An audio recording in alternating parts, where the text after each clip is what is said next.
Wow, K.A. Blaze is with us, and she's written a new romance novel. It's called Waves of Affection. Ooh, look at that hunky hunk on the cover of that book. She is a great storyteller.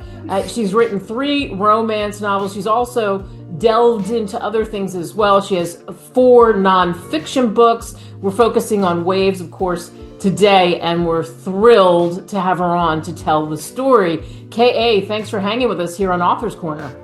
Thank you. So, this is like birthing babies, I think. When you have another book, it's rattling around in your head.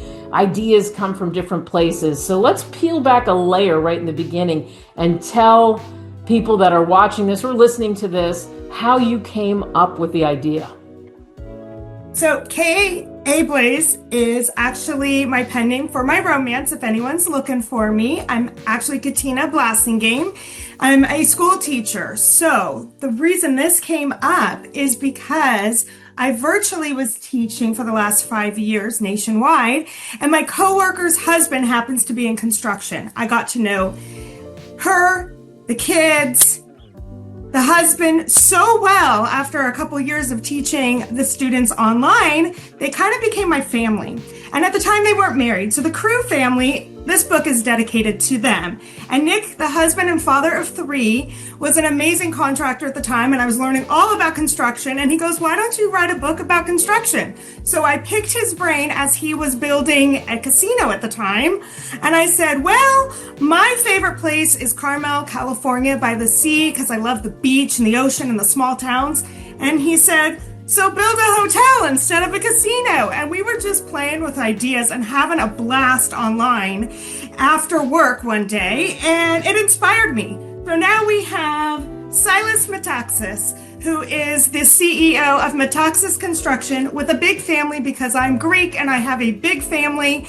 And so it's kind of centered around things in my life. Metaxas came from the Greek liquor that my grandmother, who lived till 102 years old, drank every day of her life, and she called it her medicine. That's in the book, and it literally just brings out, for me, a lot of fun and makes it my brain break from work and life and all the nonfiction I do. And these guys help me create the characters, letting me use the kiddos' names. They help me with certain scenes. At the time they were dating, now they're married. So their real life story actually played a huge part of building this book. Like he created the foundation for this casino, I created the foundation of this manuscript, and now it's Audible, ebook, paperback, and hardcover. I love it. Tell us more about Silas. What's Silas like? What are some of his characteristics?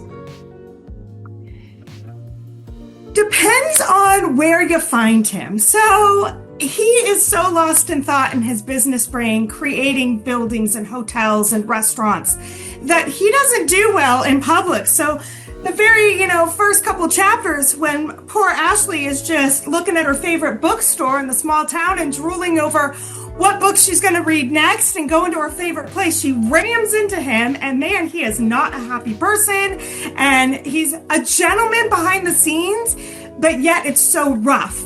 And you get to the point where, well, is he going to be nice or is he going to be mean? This stranger is so gruff and muscly and just kind of just rigid, and you don't know if you like him or you don't. So she's huffing off in a puff. Her best friend works for him. They find out later. She gets a job, and there sparks the romance of this hot and cold relationship, which I will say, Waves of Affection.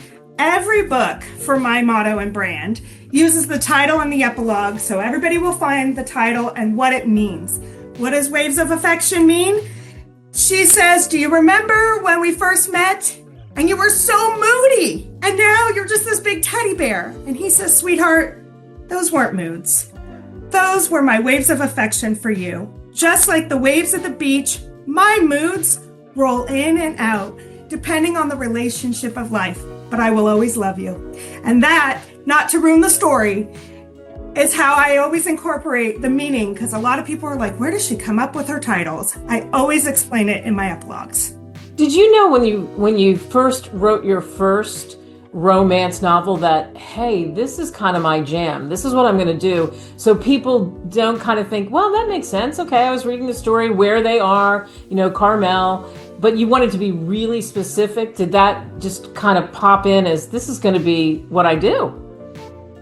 I was prayed for it since I was a little girl. I wanted to be a romance author. I have a few popular ones that I just would love to be like them. They inspired me. And yet, it's so funny because my first one was actually, I used to be really into, and I still am, but this is totally out of my experience, and my next series coming out is way out of it. I actually was writing cowboy romances. So I was used to horses and country. And so to have a small town city, and I had to dig deep, on my vacations, of what did I see out there? What did I do on this trip? And kind of put it together, because I'm not so much a city girl. I mean, I live near San Francisco, but I don't go there often because I kind of like my space and my country. I have a creek in my backyard. So I'm more beach and woodsy kind of girl.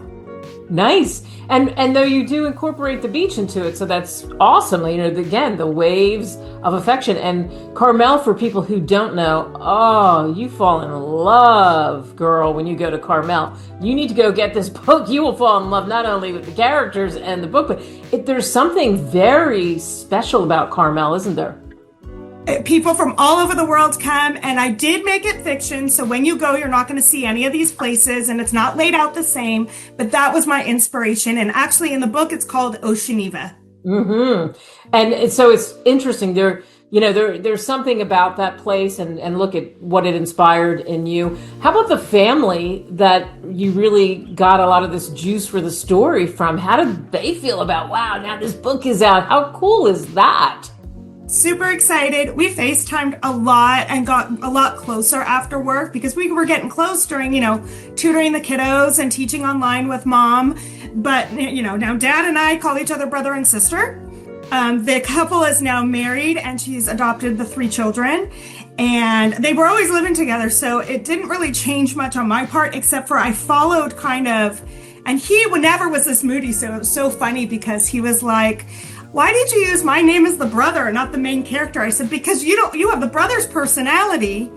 But yeah, so he's like, in the book, he doesn't marry his wife. So it's kind of funny. So they were just inspirations, and they would give me ideas, and the kids would come on, can I be like the bad guy? And can I do this? And can you use my name? And we just really had a lot of fun and details of what they were doing in their lives. And honestly, Nick, with his job, hey, what building are you working on today? Or how do I incorporate these plans? And he's like, change a window on those plans or do this. So it was really a lot of fun to connect with now my actual readers and have become best friends and family. When starting this book, I didn't know them well at all, except for, hey, kiddos, let's do some math today, Wow. And what's so neat is that there is a lesson in this.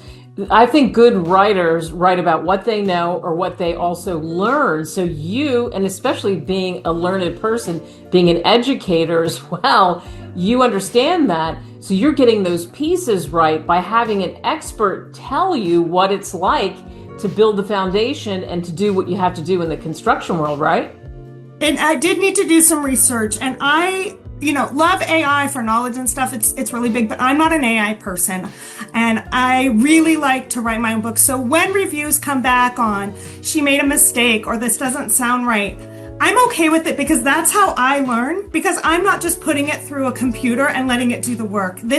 I try a book a year is my goal.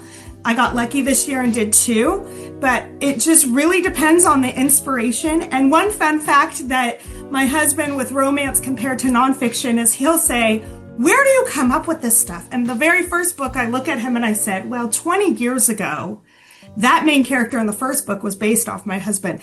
And he's like, I don't see it. So I pulled out our dating binder and said, well, this email, and this email are on chapter 3, 5, and 7. He's like, I forgot all about it. I said, yeah, read my books and let's go back to that. How funny is that? So, I mean, you wanted to do this since you were a kid. Now you're doing it. How much fun are you having? You know what? A lot of people are like, I wish I was retired. I wish I had this. I wish I had that. I hate to say it, but I love teaching. So that is my day job. But my nights and weekends when family is busy, or I do it together. I mean, the computer is constantly in my lap, or ideas are flowing and the kids help me. Honestly, my dreams have all come true. And that's why I started my life coaching business, because I made my dreams become a reality. I want to help anybody else. And it takes time. I did not publish my first book, and I had plenty of manuscripts lying around until I was 40 years old. Wow. Yeah. And you had to work it, right? You had to work the ideas. You had to go through it, make sure it made sense. You weren't just trying to pump it out there. Yeah, no, I really believe in my own work. And like I said, when I pick narrators for the audiobook, some people are like, that person's a little too expensive. Just do virtual voice or use your own. So the reason I love audiobooks for my romances, especially this one, Sebastian York and Kelly Dawson did an amazing job, is because that's my personal stress reliever brain break. And when I hear it with somebody else's voice, it is really funny because I don't realize it's my writing. And sometimes I'm like, who wrote that? And somebody else will be like, that's your book. And I don't recognize it sometimes. It sounds really ridiculous, but it allows me to visualize like playing a movie in my head, hearing somebody else, and they act it out because their narrators are voice actors. So for me, when you get a great book and then the audiobook complements it, wow, it just blows me away that I did it. I mean, this is me. I am so excited.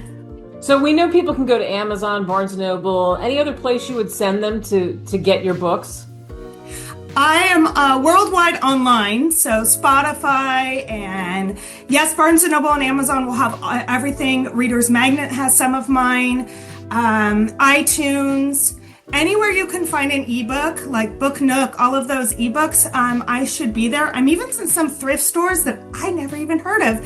And I was just so excited. I looked and I've sold a few of these copies in Japan and Germany. And I was like, I don't know anyone there. So that was really exciting. That is exciting. All right. We don't want to tell it. You know, we've talked a little bit about the characters and the plot and that kind of stuff. We don't want to give away a lot because people need to chase the Cracker Jack box, so to speak, of romance with waves of affection with what K.A. Blaze has written. But what do you hope people take away from reading this book and your other books that you have, the romance books? Honestly, I love storytelling of second chances. Give it a chance. The first try and first impressions in real life aren't always what you see is what you get. And sometimes seeing isn't believing, believing is seeing, and you can create. And I love your sign behind because I really believe in a lot of things. And just for like fiction and nonfiction, they go together. And that is why I'm a dual author, because they really do go together. If you truly believe, there is a way to make it happen. Now, it didn't happen the way I pictured it as a little girl, having a literary agent and being so popular and traveling the world. No, although I have been invited to a lot of places, but reality is I'm a wife and mom first. I'm a teacher by day. And so I can't do all the things that I would love to do if, my life turned a different direction. But this actually makes me happy. And I just hope other people find their brain break, their movie in their head that they can visualize, and they learn who K.A. Blaze is and give it a chance. Thank you so much for coming on. You are amazing. I can't wait to see what happens in the future. Go get this book and the others as well. Thank you so much for coming on, K.A. Blaze. Thanks, Kate.